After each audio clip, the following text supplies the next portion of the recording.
বলি মনটা খুব আজ চাইনিজ চাইনিজ করছে। হ্যাঁ, তাই আমরা চলে এলাম সিমলাতে। হ্যাঁ, বিরিয়ানি দেখলে জিভ থেকে জল তো আসেই, বাট আমরা আজ ট্রাই করব চাইনিজ কুজিন।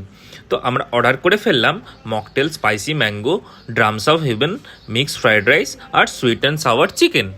তো মকটেলটা ছিল বেশ রিফ্রেশিং আর সেরকমই অ্যাপিটাইট, যেটা খিদে বাড়িয়ে দেবে। কথা বলতে বলতে চলে এলো ড্রামস অফ হেভেন।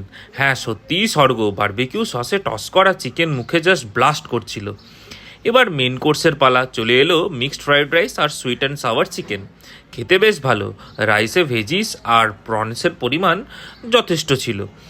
কোয়ান্টিটি এতটাই ছিল যে আমরা পুরোটা শেষ করতে পারিনি, তাই বাকি খাবারটা আমরা পার্সেল করিয়ে নিলাম। তোমরাও কিন্তু এসে চাইনিজ আইটেম ট্রাই করতে পারো সিমলা বিরিয়ানির বাইপাসের আউটলেটে। ওই দেখো, হাত ধুয়ে মৌরি মিছিরি নিয়ে গটগট করে রেস্টুরেন্ট থেকে বেরিয়ে গেল। হ্যাঁ, খাবার দাবার খুবই ভালো ছিল, 5-এ 4 রেটিং দিতে